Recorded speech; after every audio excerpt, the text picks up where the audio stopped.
मित्रांनो, पावसाळा नुकताच सुरू झाला होता. ढगांनी आकाश व्यापलं होतं आणि गार वाऱ्याने वातावरण अगदी रोमांचक झालं होतं. अशातच विनोद आणि त्याचे 3 मित्र गणेश, नरेश आणि सुधीर यांनी ठरवलं, चला यार, या वीकेंडला कोकणात फिरून येऊ. रविवारी दुपारी सगळ्यांनी तयारी केली. विनोद बॅग भरत होता तेवढ्यात आईची नेहमीची काळजी सुरू झाली. आई, बाळा, कोकणात पाऊस फार असतो रे, नीट गाडी चालव. आणि हो, तिकडं भुताटकी फार असते म्हणे. विनोद, अगं आई, काही भूतभूत नसतं, सगळ्या अफवा आहेत त्या. तेवढ्यात मित्र खाली आवाज देऊ लागले, ए विनोद, लवकर चल रे. हो, आलोच मी, असं म्हणून विनोद घराबाहेर पडला. कोकणाचा प्रवास सुरू. गाडी मुंबईहून निघाली आणि पावसाने जोर धरला.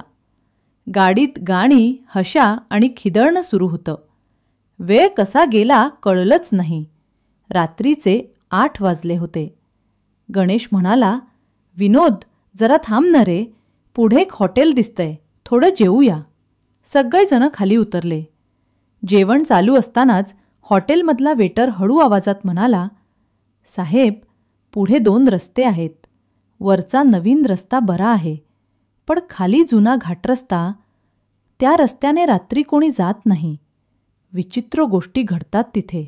विनोदने हसत म्हटलं, असं काही नसतं काका. ठीक आहे, पाहतो आम्ही. थोड्याच वेळात पुन्हा पाऊस सुरू झाला. गाडी पुढे निघाली. सुधीर जागा झाला आणि विचारलं, काय रे, तो वेटर काय सांगत होता? अरे काही नाही, घाबरवतोय फक्त. मात्र पुढे आल्यावर ट्रॅफिक प्रचंड वाढलं. विनोद वैतागला आणि म्हणाला, या हायवेवरून गेलो तर सकाळ होईल, चला जुन्या घाटाने जाऊ. सुधीर थोडा घाबरला. अरे नाही रे, त्याने सांगितलं होतं ना, बस आता, एवढं काही नसतं, असं म्हणून विनोदने गाडी जुन्या घाटाकडे वळवली. घाटातील पहिली सावली रात्रीचे 11 वाजले. पाऊस, धुकं आणि अंधार. अचानक विनोदने गाडी थांबवली. काय झालं? गणेश विचारतो. अरे, तिकडे बघ. रस्त्याच्या कडेला एक बाई बसलेली.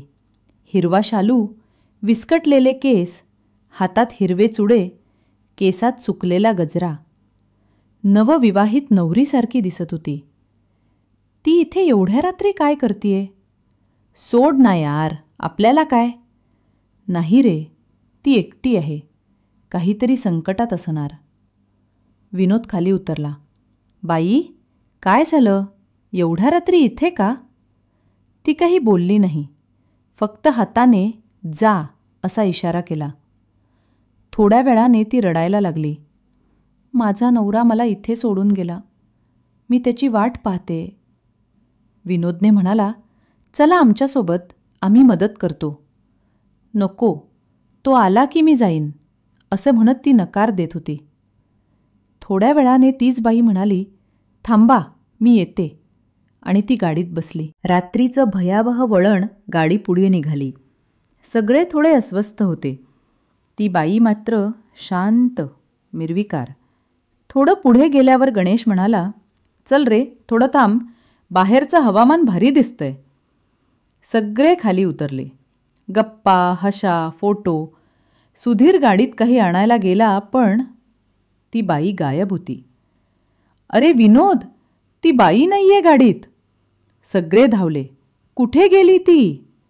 पाऊस पुन्हा सुरू झाला आणि वातावरण भयानक झालं. सगळे गाडीत बसले. विनोदनं गाडी सुरू केली आणि अचानक जोरात ब्रेक मारला. काय झालं रे?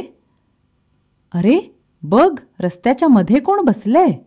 मोबाईलचा टॉर्च लावला आणि सगळ्यांचे श्वास अडले.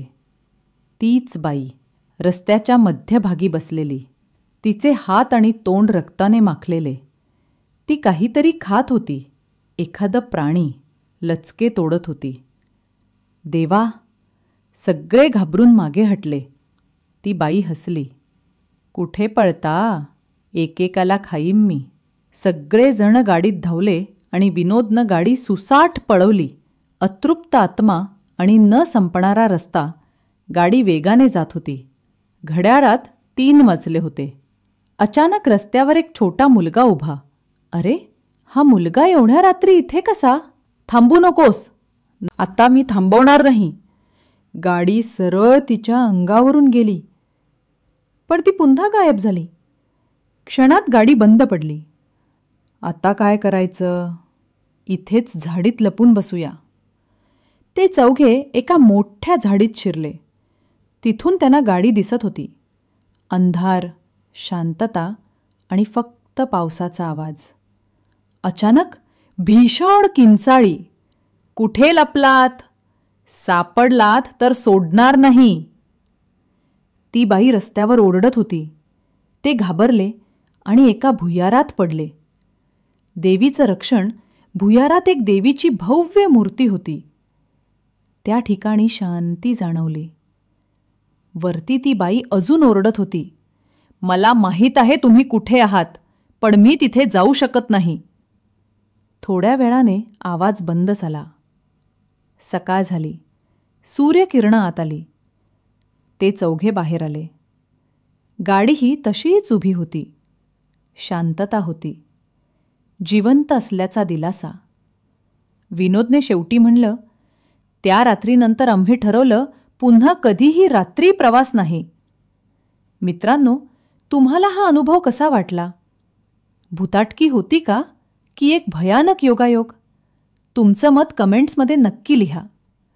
भेटूया पुढच्या अशाच एका थरारक खऱ्या कथेच्या भागात.